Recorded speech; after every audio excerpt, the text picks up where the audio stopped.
At Euro 2024, Gareth Southgate walked into the tournament with what looked on paper like a genuinely exciting midfield plan. Declan Rice as the defensive anchor, Trent Alexander-Arnold as the deep passing option, and Jude Bellingham operating in that dangerous space between midfield and attack where he is most dangerous and most unpredictable. Three names, three different skill sets, three different types of quality combined into what the coaching staff clearly believed could be a platform for England to go deep into the tournament. On paper, it looked smart. On paper, it looked like Southgate had thought carefully about what each player brings and how those contributions could combine into something greater than the sum of the individual parts. But football is not played on paper.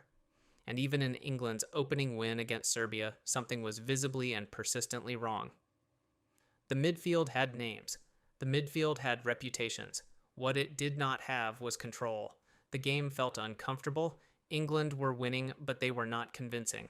They were getting results without looking like a team that had genuinely figured something out. So against Denmark, Southgate ran the same plan again. And before the hour mark, Trent was taken off and Conor Gallagher came on, the kind of substitution that tells you everything you need to know about how the plan was going. And against Slovenia in the third group game, the change went even further. Gallagher started alongside Rice, Trent was out of the midfield entirely, and it looked like maybe Southgate had found his answer. He had not. At halftime against Slovenia, Gallagher came off and Kobbie Mainoo came on, and that was the moment, quiet, unannounced, almost accidental in how it happened, when England's tournament changed completely. It was not a Hollywood moment. Nobody scored a screamer, nobody won a tackle that went instantly viral.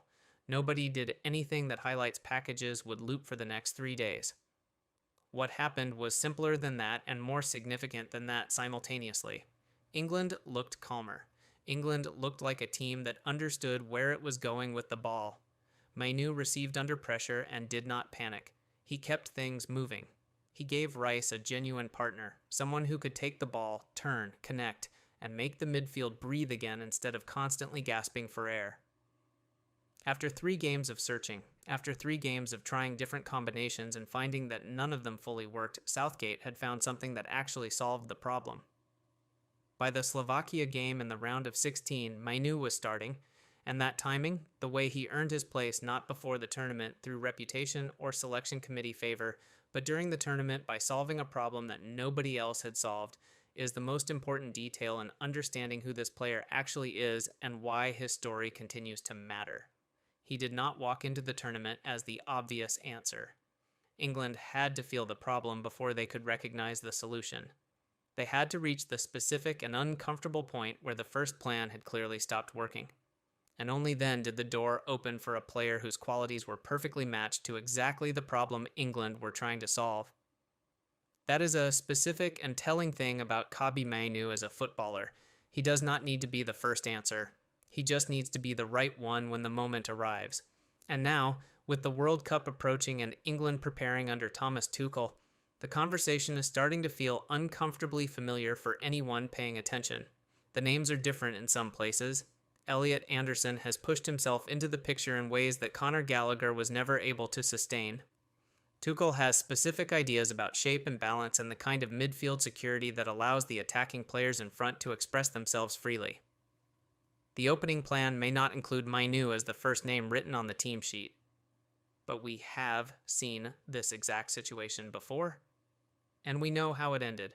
Before any of that, though, before the Euros, before the national team conversation, before any of the complications and opportunities that international football brings, there is a club story that explains everything about why Mainoo handles these situations the way he does. Because the person you become as a senior footballer is shaped by where you came from. And where Kobbie Mainoo came from is as important as anything he has done since. Born in Stockport, local football first. Then the Manchester United Academy, but not as a player who arrived with the weight of expectation and the noise of a big announcement. Mainoo came through the old United way. Quietly, steadily, with the kind of unhurried development that the academy system is supposed to produce but so rarely delivers in the current era of instant results and constant external pressure on young players to develop faster than the game actually requires. What made people notice him early was not flashiness. It was not pace or power or spectacular individual moments that get clipped and shared on social media. It was the opposite of all of that. He looked calm before he was supposed to be calm. He played simple passes that made his teammates breathe easier. He received the ball in tight spaces without the rushed first touch that most young players produce when the game comes at them faster than expected. He moved around the pitch with the spatial awareness and the rhythmic understanding of someone who had internalized football at a level that most players only reach after years of senior experience. That is an extremely rare quality in a young player, and the people around United's academy recognized it immediately. In the FA Youth Cup winning run, one of the clearest signals that a special generation might be coming through Old Trafford, Mainoo was not just another squad member collecting medals. He was one of the players giving the team its balance and its composure, even at that level and even in that environment. Eric. Ten Hag noticed. Mainoo began training with the first team, he made benches, and then at 17 years old, he was handed his senior debut against Charlton in the Carabao Cup. For most young players, that kind of moment carries enormous psychological weight. The step from academy football into professional senior football is genuinely significant, and many talented players never fully make that psychological leap no matter how much ability they possess. Mainoo's reaction told you exactly who he was. He did not look like someone trying desperately to prove that he belonged. He looked like someone who had already decided internally that he belonged and was simply going out to play football. The same way he had always played it, with the same calm and the same intelligence and the same refusal to be rushed by the occasion. That specific quality is why United fans attached to him so quickly. They were not just watching an academy product getting minutes in a cup competition. They were watching a midfielder who seemed to have something that United had been missing for a long time. Composure and control in the center of the pitch. The ability to hold the ball under pressure and make good decisions without the panic that had become almost a default setting for United's midfield in difficult games. Then the summer of 2023 arrived and Mainoo was included in preseason against serious opposition. Arsenal, Real Madrid. Ten Hag was testing him, or more precisely, using those games to show everyone else what had already been established internally. The kid was ready. But then the injury against Real Madrid ended what had looked like the start of his breakout moment and forced everything to wait. What was supposed to be the beginning became a delay. The first team place had been within reach, and then it was not. United fans had seen the signs, but the rest of the world still needed proof. And there is always a difference between promise and proof. Promise gets people excited. Proof is what changes the conversation permanently. Kobbie Mainoo's proof arrived at Goodison Park. Manchester United went to Everton in November 2023, and it was not a normal away game in any sense. Everton had just received a 10-point deduction that had sent the stadium into a state of pure fury. The kind of atmosphere where every single touch from an opposition player gets met with maximum hostility from a crowd that is processing collective outrage and looking for someone to direct it at. For an experienced midfielder who has played in hostile environments across years of senior football, that kind of game is already difficult. For an 18-year-old making his first Premier League start, it could have been completely overwhelming. Mainoo did not look overwhelmed by anything.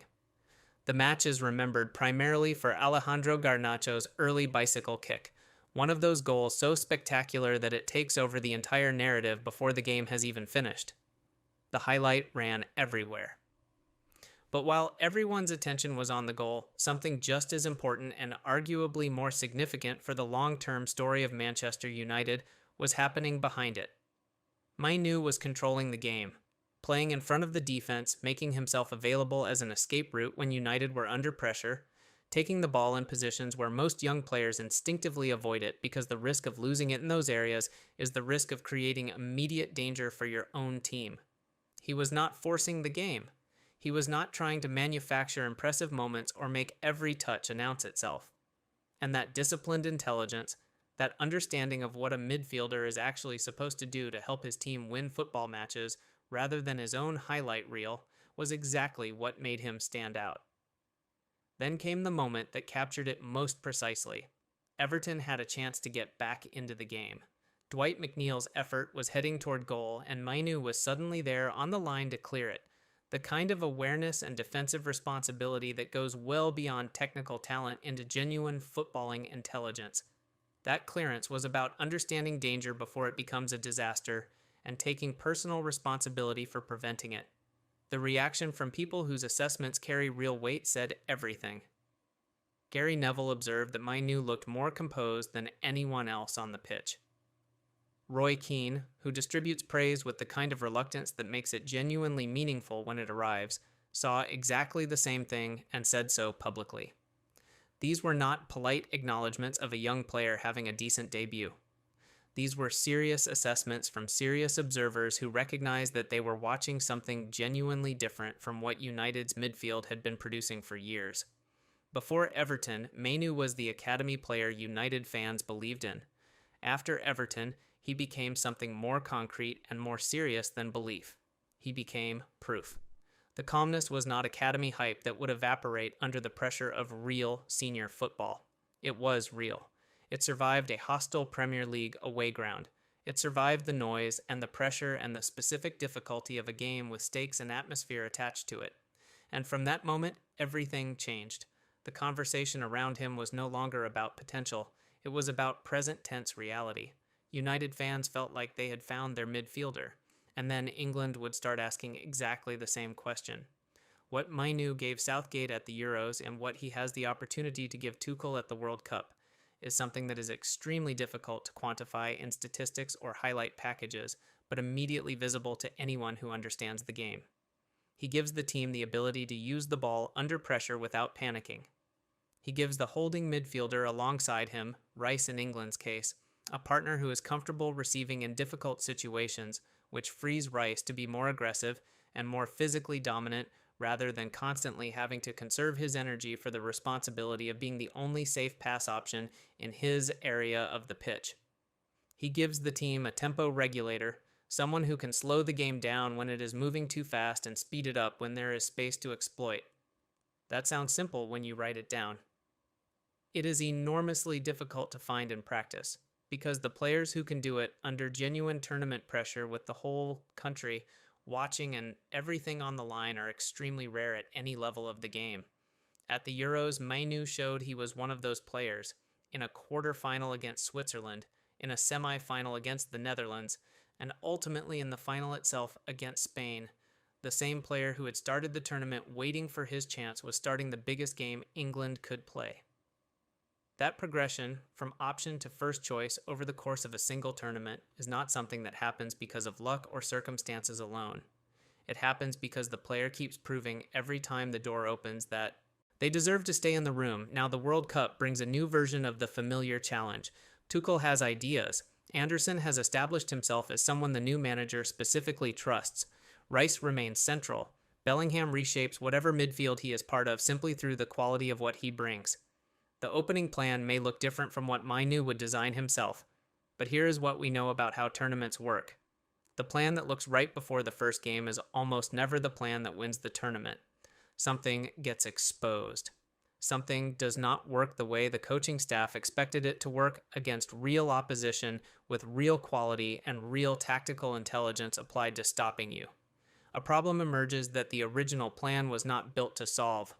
And when England reached that problem, when the midfield loses its shape or its rhythm or its ability to control the moments that matter most, the question of who solves it is going to get asked again. It was asked at the Euros. It will be asked at the World Cup. And Kobbie Mainoo's entire career story is the answer to what happens when England reach that moment and look at what they have available. He does not need to be the first name written down. He needs to be the right name when the problem is clear. He has already demonstrated that he can be exactly that.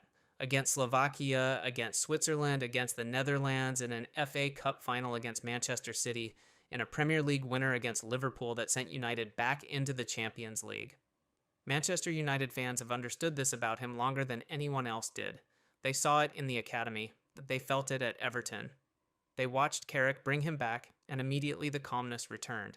Not because a new manager performed a miracle on a player who had stopped developing, but because Mainoo had never actually changed.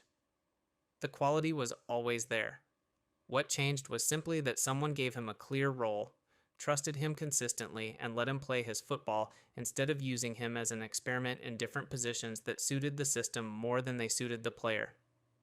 Under Amorim, Mainoo spent months caught between roles in ways that served the tactical system's requirements without serving his development. Used as a false nine against Crystal Palace. Pushed into number 10 positions that did not reflect what he does best. Rotated and shuffled and experimented with in ways that would disrupt any young player's rhythm and confidence. The talent did not disappear, but the context for expressing it disappeared. And context matters enormously in football, especially for players whose greatest quality is composure, because composure requires a clear and settled understanding of your role and your responsibilities. Carrick gave that back to him. Simply and immediately. Not through complicated tactical innovation, but through the most basic managerial act available: trust, a clear role, and consistent selection. And once Mainoo had those things back at United, the World Cup conversation followed naturally, because momentum is what international managers look at when they are finalizing squads and finalizing ideas about who goes into their biggest games. He is on the plane. The door is open. The competition is real and serious and cannot be minimized. But Mainoo has never needed the easiest path to find his way into the team that matters. He has never needed to be the obvious first choice before the tournament starts. He has only ever needed the moment, the specific moment when the game demands what he specifically does best, and the willingness to perform when that moment arrives. At Everton, the moment was a first Premier League start against a hostile crowd in an angry atmosphere. He delivered. At the Euros, the moment was a midfield that had stopped working and needed something different. He delivered. Under Carrick, the moment was being trusted in the Manchester derby after months on the outside.